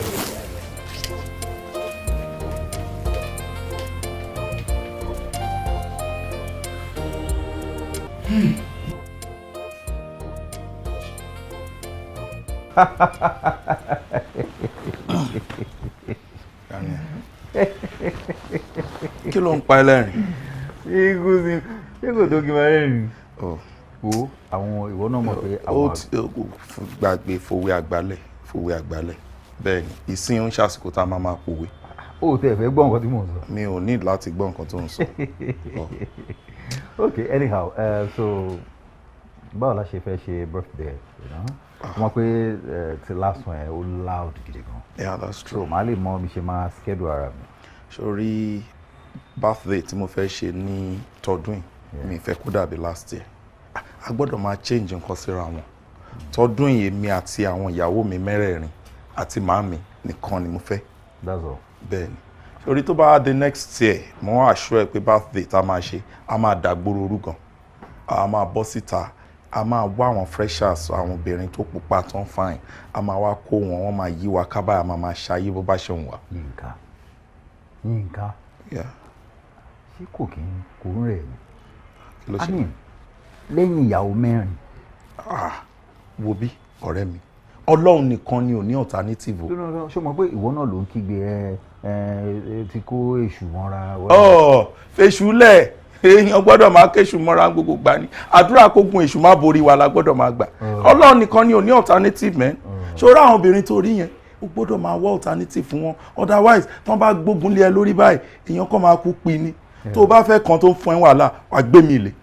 Yínká the last time tí mo wọ bíi ló kọjú síta bẹ́ni tó fẹ́ mú nǹkan bẹ̀ lẹ́yìn ìyàwó kan kìnnìkan ní èṣù ni wọ́n ìyàwó kan gan tí mo ní wàhálà ó ju 13 lọ ká máa sọ ẹni tó ní 2 tó ní 3 tó ní in fact o ní that moral justification láti ẹ̀ tí lè advise anybody.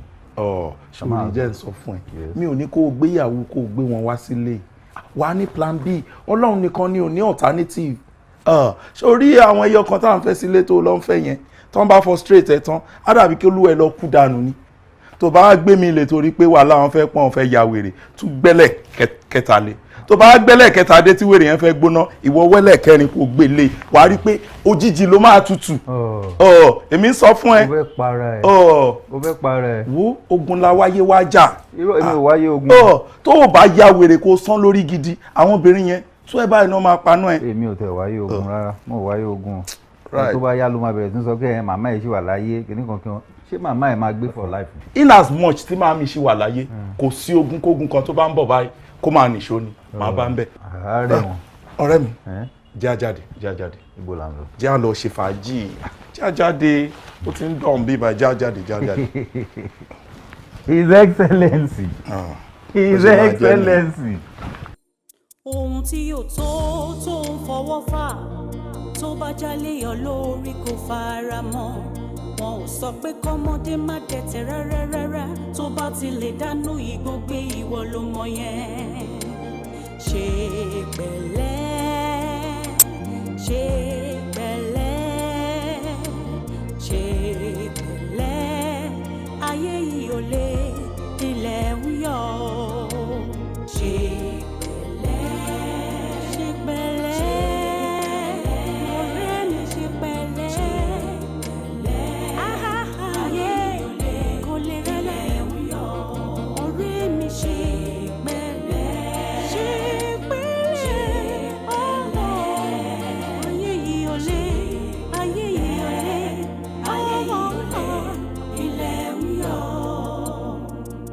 tí yóò tó ń fọwọ́ fà tó bá jálé ọ lórí kò fara mọ́ wọn ò sọ pé kọ́mọdé má dẹ̀tẹ̀ rárá tó bá ti lè dánú igbó gbé ìwọ ló mọ yẹn ṣe pẹ̀lẹ́ ṣe pẹ̀lẹ́ ṣe pẹ̀lẹ́ ayé yìí ò lè ilẹ̀ ń yọ ṣe.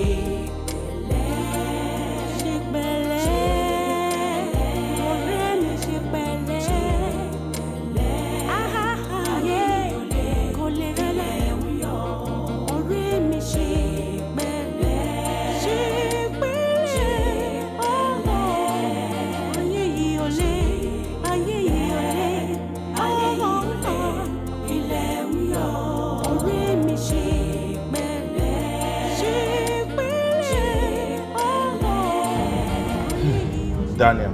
Yeah. There's a fire on the mountain. Adeyinka, see, whatever it is, ó máa sọ náà ni.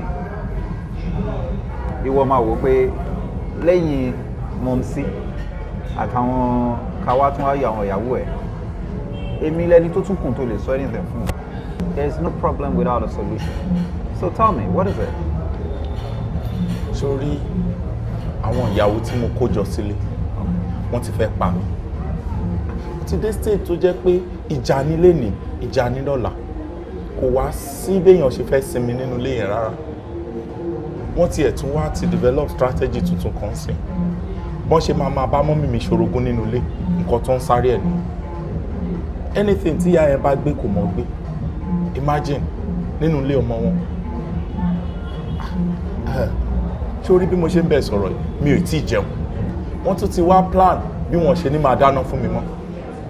Kí láǹfààní àpótá ní tó ń sanwó nù? Wọ́n bá yọrú ẹ̀ dànù kúrò lára aṣọ kò sí ìwúlò kankan. Lẹ́yìn ká ṣo fẹ́ gbọ́ ti tèmi. Ṣo máa gbọ́ ti tèmi. Of course. You need a vacation. Nígbà ìṣòro wà á máa rí mi. Nígbà ìpọ́njú wọn ní fi ó sílẹ̀. Tẹ́gbìn bá dé máa fara mọ́. Ìfẹ́ kì í bínú, ìfẹ́ kì í jà, ìfẹ́ kì í ṣetán. Káwa ní ìfẹ́. Ọkọ wa ní. Ìwọ láyọ̀ mi, ìfẹ́ ọkàn mi. Ọkọ wa ní. Ayọ̀ ọkàn mi o. Ọkọ wa ní. Ìfẹ́ ọkàn mi. Ọkọ wa ní.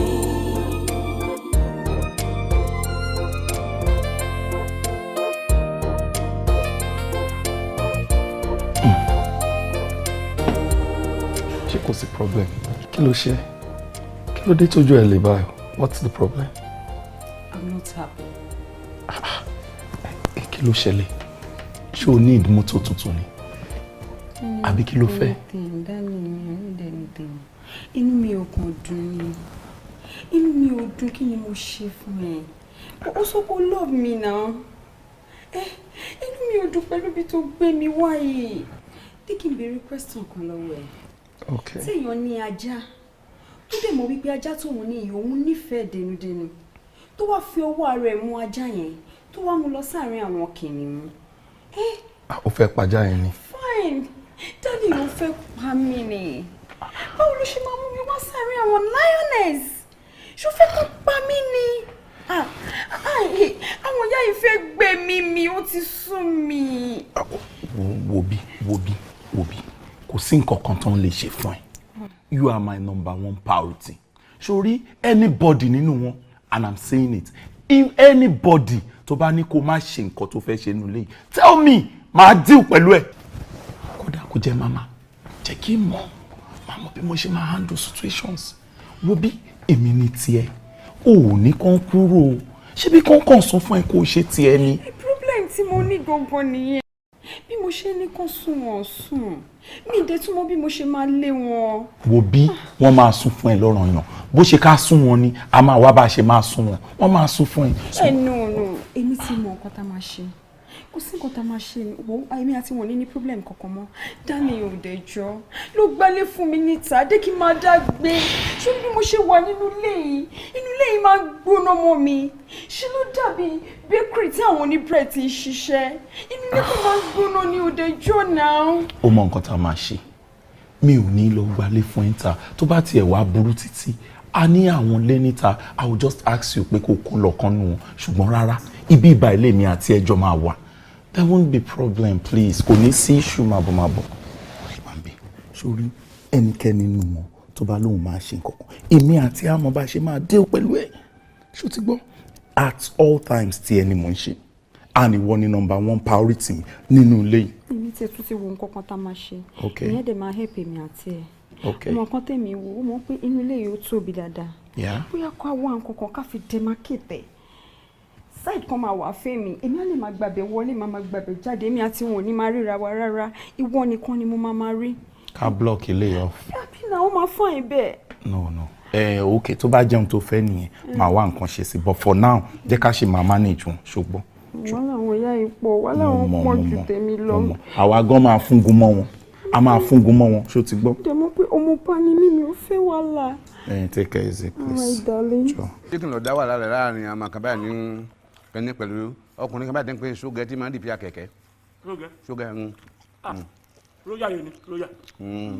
ìjà tó láti pé níjọ́ ló ń jíjẹ chicken gan kan nǹkan tó pé òun rà fún ọ òun gbàdọ̀ wá yá ọ wá ní pé òun ṣe kinní lọ ó ṣe kinní gbọ̀n jẹ chicken àti pé chicken tèmi wọ́n dà ń pé léyà sí ni bí mo ti ń jẹ owó ọ̀sàlẹ̀ rẹ̀. ọ̀rọ̀ lọ́wọ́ mi ti ṣe family planning o.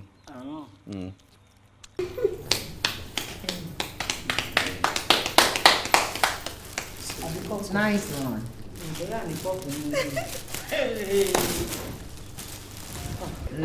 Lovely.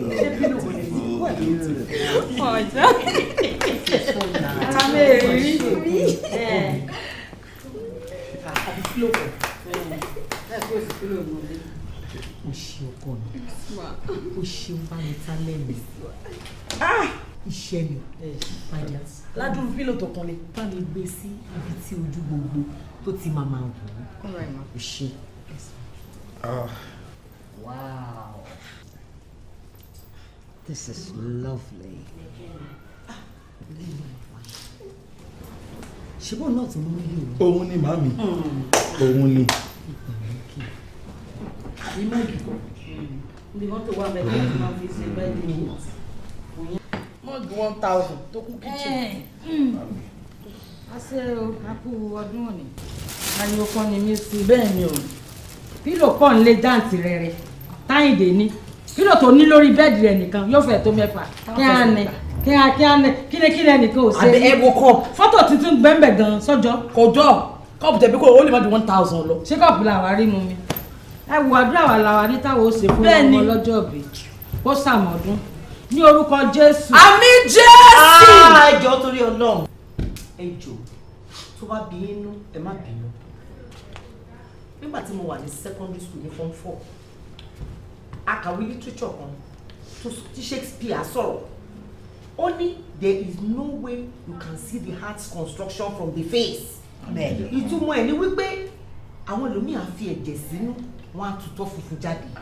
Àwọn kan lè wà tẹ́ pé eyín òkè ni wọ́n hù tí wọ́n bá gba àdúrà òdì ní. Ẹ jọ̀ọ́ mo fi yọ́nú Ọlọ́run bẹ̀yìn. Èmi ni mo bí, èmi ni mo tọ́. Ọmú àyà mi báyìí òun ló mu. Ẹ wo mọ́mí ó mu tàwa náà. Bẹ́ẹ̀ ni o, ojoojúmọ́ ní mú ó mu tàwa náà. Wọ́n yóò sì jọyàn lọ. Àyìndé mi. Màmí. Ọlọ́run bá mi dáàbò bò ẹ́. Àmín. Ọlọ́run á ṣẹ́gun fún ẹ. Àmín. Àwọn arógòbògò jẹ́ wọn ò ní bògò ẹ jẹ́. Àmín. Àwọn olórí burúkú àwọn olòṣì ènìyàn wọn ò ní rí tiẹ̀ ṣe o. Àmín màmí. Méjì ló kù tí n fẹ́ sọ. Gbogbo àwọn tí wọ́n ṣe àmì Ọlọ́run á bá mi gba àdúrà wọn. Àmín. Gbogbo àwọn tí wọn ò ṣàmì wọn ò ní bá wa ṣọdún tó ń bọ̀. Àmín màmí. Kì í ṣe ti kú o, kì í dẹ̀ ń ṣe tààrùn. Ṣùgbọ́n bí Olúwa ti ń bẹ tí ẹ̀mí ẹ̀ ń bẹ, Ọlọ́run á pààrọ̀ wọn ni. Àmín mọ́mì. Lórúkọ Jésù, ààyè wọn á ṣòfò ń bí. Àmín mọ́mì. Ọlọ́run di ẹrù mi o. Ọlọ́run ilé wa ń di ẹrù wa. Àmín. Àmín wìtìwìtì. Àmín Ọlọ́run sílẹ̀kùn àdúrà lẹ̀. Ẹ ṣe mọ́mì. Àgbáyé àdálẹ̀ fún wa. A dẹ̀ máa rí yín bá. With your permission, ṣé a lè gé kéèkì? Dìde wọ́n fẹ́ gé kéèkì. Wọ́n tán dúró dè látàárọ̀ náà mẹ́ka ya fọ́tò. Yeah. Nísìnyí a máa gé kéèkì. A máa spell orúkọ olówó orí mi. Àyìndé la máa lò. Ẹ má yẹ kó fọ́. Ń pẹ́.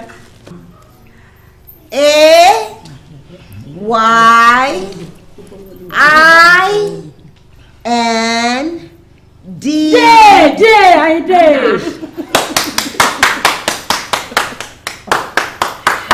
Akú oríire kan ṣe é Màmí. Ẹ ṣe màmí. Mo dúpẹ́ lọ́wọ́ yín màmí.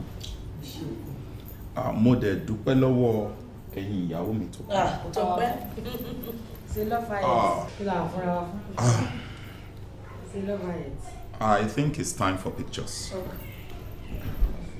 Mama, can I have you here? Please. Thank you.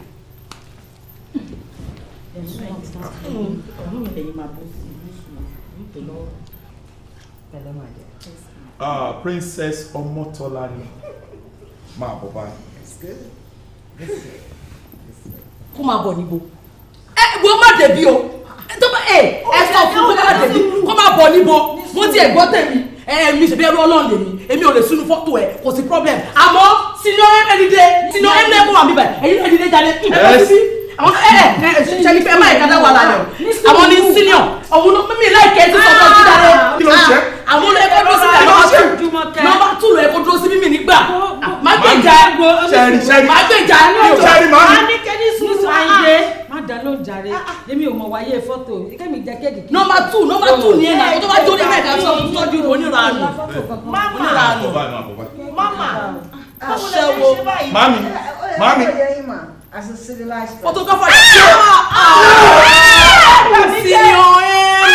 ti pọ̀ jù mi ò rán yín mi ò rán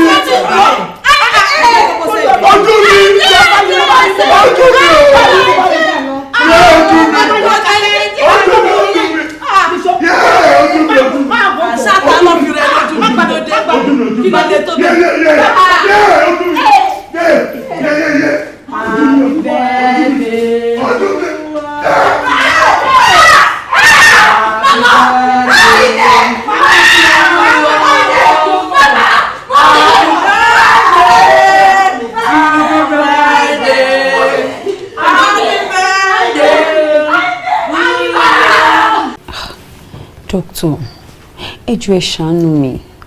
Bí ṣé wọn wọ́n tẹ̀lé jẹ nǹkan kan mọ́. Tí nìkan lọ́kàn wọn. Ẹ̀dẹ̀wọ̀ kí nìyẹn fẹ́ máa ṣe lára wọn? Ẹ jọ̀ọ́. Iṣẹ́ pọ̀ lọ́wọ́ yín láti ṣe. Number 1, ẹ mọ̀ pé ẹni tó ti ń dán gbogbo ṣe fúnra rẹ̀ tẹ́lẹ̀ tó wá di wípé ó need help yín láti ṣe virtually everything. Ó tó nǹkan tó máa múyàn ronú. Ọ̀tún nǹkan tí màá kàn bẹ̀yìn fún ni wípé ẹ jọ̀ọ́ ẹ máa ṣe àwọn nǹkan tó máa múnú wọn dùn. Ṣé ti gbọ́? Àlejò pé mo ṣe tún check wọn ni. Any accident tó bá result sí spinal cord damage, Ọlọ́run nìkan ló lè bá wa ṣe. Then to ease yourself, àwọn kan tá a máa ń sọ fáwọn ìyàwó àbí ọkọ ẹni tí orúkọ bá bá ṣẹlẹ̀ sí, ẹ avoid àwọn oúnjẹ tó lè máa jẹ́ kán níbi diarrhea to ease your own stress. Then ẹ make sure pé dáàbò àwọn and change it time to time and make him feel happy. Ẹ má jẹ́ ká wọ́n mú un mú kárí pé wọ́n ti ṣe àwọn ọ̀rọ̀ sára ó ń bẹ̀rẹ̀ sí ní ràn. Ó lè jẹ́ kí patient kan kò ṣe nǹkan tí ó yẹ fún rẹ̀ ṣe nǹkan tí mo sọ yẹn mi. So but nípa ti health wọn àwọn máa fún wọn láwọn oògùn tó yẹ ká fún wọn àdéhùn máa gbìyànjú. But all I can tell you is you need to be prayerful. Ọwọ́ Ọlọ́run ní gbogbo nǹkan wa. Kò sóhun tó náà wọ́n lè ṣe. Dókítà ẹ dúró tí n bá gẹ̀ẹ́tì ń dáadáa ṣé nǹkan tó ṣe ọkọ mi ṣé kò ní solution rárá ni. Yóò sọ bẹ́ẹ̀ medically. It's almost impossible. Me so it's absolutely impossible. It's almost impossible láti ṣe anything really. But with God, all things are possible. Okay. Ẹ máa ronú. Ju tẹ́yìn bá ń ronú, ó máa affect àwọn. Make him happy, take care of him, let him eat good food. Not in quantity, but in quality. Ẹ ṣé gan doctor. Ẹ ṣé. Báwo wá ní ti wheelchair tẹ́ sọ pé má bá wa gbé wá. No wheelchair in fact ṣe mọ̀ pé ìgbà tí ta ọkọ yẹn tó kàn mí mo torí pé ẹ tí wọ́n ti wà use money. Okay. Tí o tán bá ti èmi wá sọ pé èyí tá máa fi gbé ìyẹn wá. Okay. Ká máa fix wheelchair fún yín so we get another one. Okay. Ẹ ṣé gan doctor. Ẹ ṣé gan. A dúpẹ́ sà. Ẹ ṣé doctor.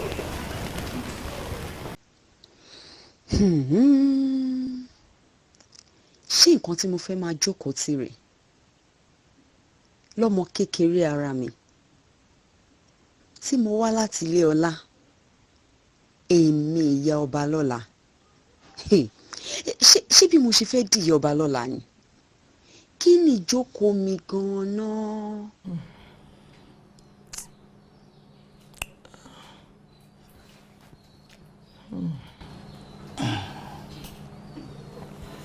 Pẹ̀lẹ́ Àyìndé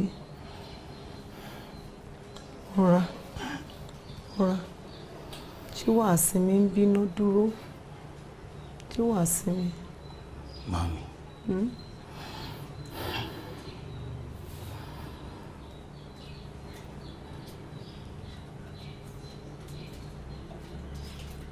Ṣé kí n ṣe pé mo ṣẹ̀sìn báyìí? Ẹ wo gbogbo àwọn ìyàwó tí mo fowó kó jọ. Gbogbo wọn pátá náà ti fi mí lẹ̀ tán ti lọ. Our husband. Èmi ọkọ tá à ń pélé lórí. Mo wá dẹni tí ò lẹ́ni kankan.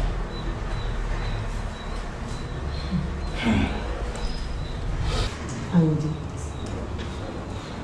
gbogbo oṣù sọ pátápátá, èmi mo jẹ̀bi ojú. Èmi nígbà tó ń pò tó ń lára ẹni, ojú mi mọ̀ ọ́ encourage ẹ pé kò fẹ́ wọn tí kan bá ṣe ká gbá wọn dànù ká wọn lọ. Èmi mọ̀ encourage polygamy fún ẹ. Ohun tó ṣẹlẹ̀ yìí, èmi ni mo jẹ̀bi ẹ. Jọ̀ọ́ lórí Ọlọ́run, dáríjì mi. Púpọ̀ nínú ẹ̀bí iná kò ń ṣọwọ́ ẹ̀yìn nìkan ní tiwa. Bí tó wà lọ́wọ́ mámà náà wà ń bẹ̀. Púpọ̀ nínú ẹ̀ ọwọ́ èmi alára ló ti wá. Mi ò kú sọ pé mo fẹ́ fẹ́yàwó láti ilẹ̀ màmí. Mi ò rórí pé máa láya kejì. Mámà fúnra wọn ló fààyè gbà mí.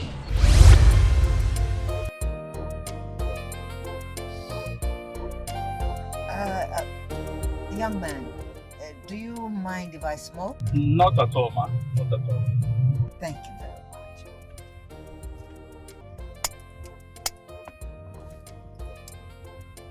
Yoruba ni eke?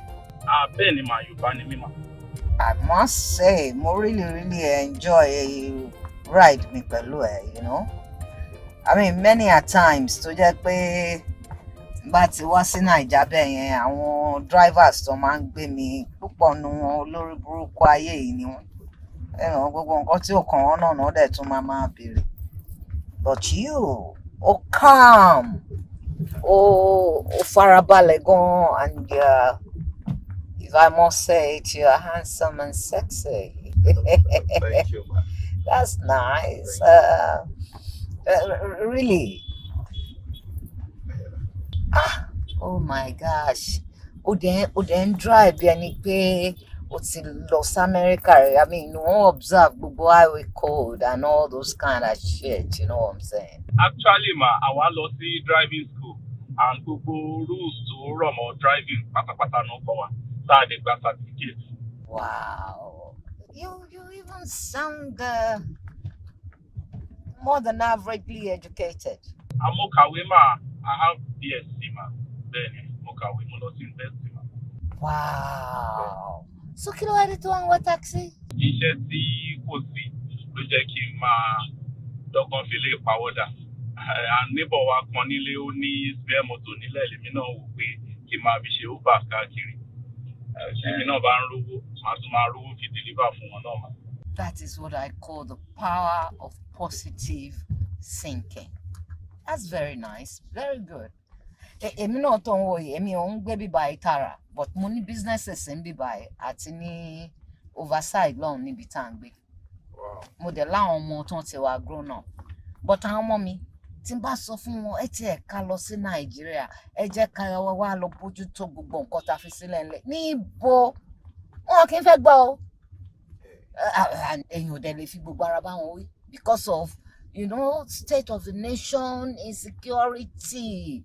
Gbogbo wọn kidnap lẹ́ni, gunmen lọ́la, kò síná, kò sómi, èyàn ò lè rìn at any time tó bá wọn. So, you know, èmi náà ni mo ṣì máa tún padà wá ṣe gbogbo nǹkan tó bá yẹ ká ṣe ní Naija, so, you know. But, ó ní pé graduate ni ẹ. Yes, I'm a graduate. Wow. Like I said earlier on, I like you. Thank you, ma. Èmi náà like you, ma. Ṣé tí n bá fẹ́ kó máa gbé mi constantly throughout my trip, ṣó máa gbé mi? Of course, mi ò mind, ma. Gbogbo ìgbà tẹ́ bá need mi, màá máa kàn sí i lára. Kò sí ohun tẹ́gùn mi ń ṣe náà tí ó bá rọ̀ jù. màmá wa báyìí mà. sọ kó gbà wípé o ò lè ṣiṣẹ́ lómi ìmọ̀ iṣẹ́ mi nìkan ló máa ṣe. Of course the bá ti ní máa ṣiṣẹ́ yín nìkan màmá ṣe mà. Yes ma. That's nice. But before kí n tó lọ aláti wá nǹkan ṣe sọ̀rọ̀ taxi wíwá yẹn. We'll look for something better for you to do, you know.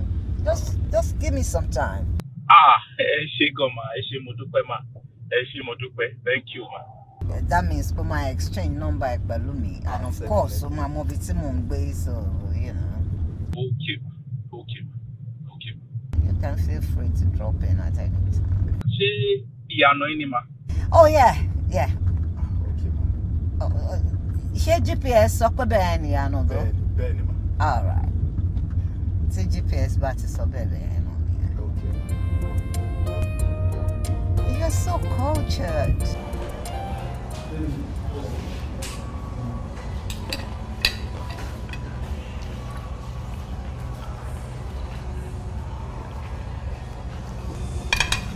Àyìndé. Yes mom. Kí ni gbogbo yẹn sìn?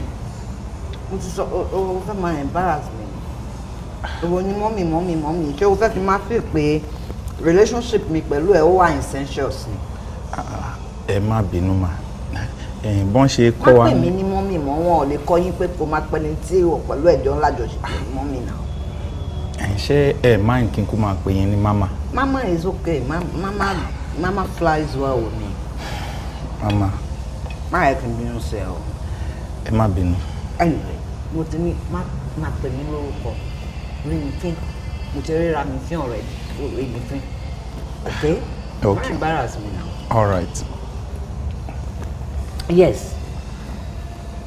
That reminds me. Nǹkan tí mo fẹ́ bi ẹ́. Tell me something. Kó tó di pé èmi àti ẹ a bẹ̀rẹ̀ sí fẹ́ra wa. Ṣé o ní girlfriend ni? Mo ra girlfriend kan tó jẹ́ pé ẹjọ́ ti máa ń ṣe wọléwọ̀de tó yẹ pé tó bá tiẹ̀ dàgbà ká ní pẹ́rù mi ò sí inú picture yẹn. Mi ò ní girlfriend rárá. O tẹ̀ lẹ́nì kankan bóyá tẹ̀jọ́ ń ṣe wọléwọ̀de tẹ́lẹ̀ tó jẹ́ pé ká ní pọ̀rọ̀ dé orí ẹ̀ náà o lè má rí ẹ̀ nìyẹn. Mama, the truth is that mo ní ẹni tí mò ń fẹ́ gbà yẹn. Good. But ìgbà tó ti di pé issue responsibility lé ní lọ́la and mi ò lè meet up torí kò sí much lọ́wọ́ mi. Bó ṣe ṣáà bẹ̀rẹ̀ sí ṣàwọn ìwà kan nìyẹn. Bí mo ṣe yá jáwọ́ nínú ọ̀rọ̀ ẹ̀ nìyẹn. Ìgbà tó dẹ̀ di pé ìgbà tèmi àti ẹ ti ń fẹ́ra tó dẹ̀ ń tọ́jú mi tí mò ń wà òkè báyìí. Kò wá ní dáa kó jẹ́ pé ládùúrú oore tó ń ṣe fún mi kí n máa wá fi bí ṣú ẹ kí n máa wá lọ máwọn ọmọ kan bì kan also. Local thoughts ní gbogbo yẹn. O máa ní girlfriend o. Ṣé ẹ fẹ́ mi mọ́ ni? Mo ń fẹ́ à ń fẹ́ra wa ọkọ àti ìyàwó náà ṣì ní wá bá ṣe wà yìí. Ṣé mo kí ní kan ṣé mo pé mi ò lè bímọ fún ẹ? But kò we ṣe pé mi ò can. lè bímọ fún ẹ o mi ò ní bímọ fún ẹ torí mi ti bímọ tán.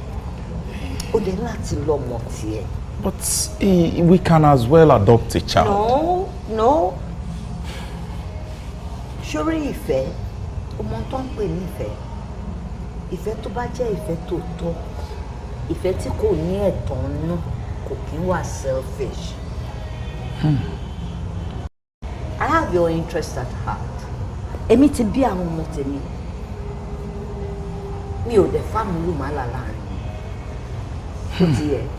Mo fẹ́ kí ìwọ náà bímọ, so mo fún ẹ láàyè tó bá ti rí fine babe tó mọ̀ pé ìwà wà tí ẹ máa bára yín. What is it? Ṣé Ọlọ́run máa gbé? Máa tọ́jú gbogbo yín náà. Wàá kàn jẹ́ kó mọ̀ pé ìyálé ẹ̀ rèé o. Kó dẹ̀ fi mí sáyé.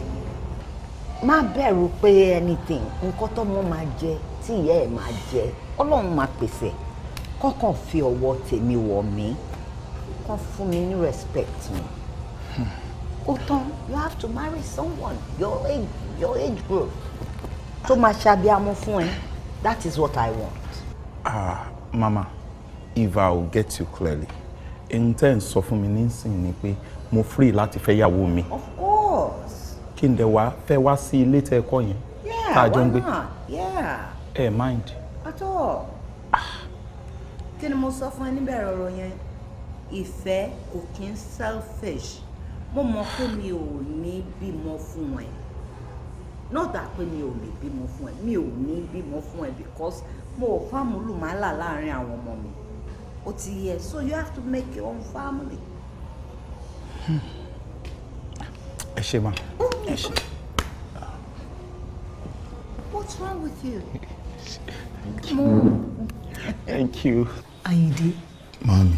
Màmá ò ṣe nǹkan tó burú o torí pé ó fún ẹ lórí ọ̀fẹ́ wípé kó lọ ní fámílì tiẹ̀ ẹni mélòó ló ń gbarú ẹ̀ ó dẹ̀ gba gbogbo wọn mọ́ra kì í sí ìgbín kì í sọ̀rọ̀ kò sẹ́bi kankan lọ́wọ́ ẹ o ó dáa nínú gbogbo àwọn tí ó wá gbà ẹ́ láàyè pé kó o kó jọ yìí tó o kó wọn jọ ní wèrè lóríṣiríṣi jọ yìí èwo nínú wọn ló pa tàbí tó yé fún ẹ báyìí ta ló bímọ fún ẹ nínú wọn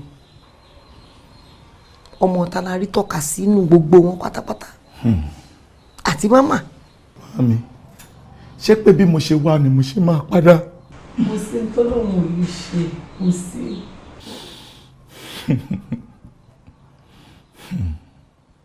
Mami àmọ́ ìtí ò ní ṣe ló pọ̀ jù.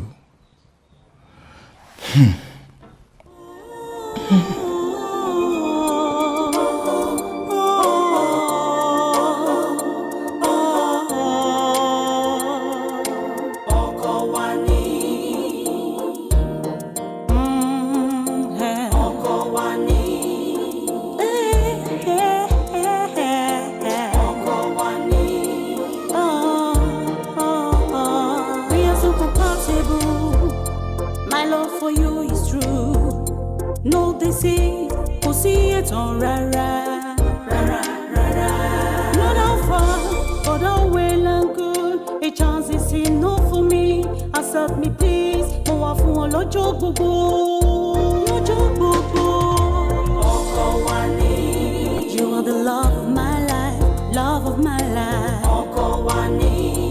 I find my peace in you, my love. You are my love forever.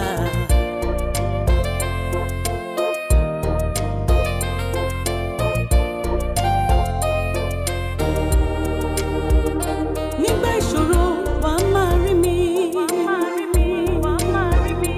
Nígbà ìpọ́njú wọn ò ní fi ọ́ sílẹ̀. Tẹ́gbìn bá dé máa fara mọ́. Ìfẹ́ kì í bínú, ìfẹ́ kì í jà, ìfẹ́ kì í ṣetán.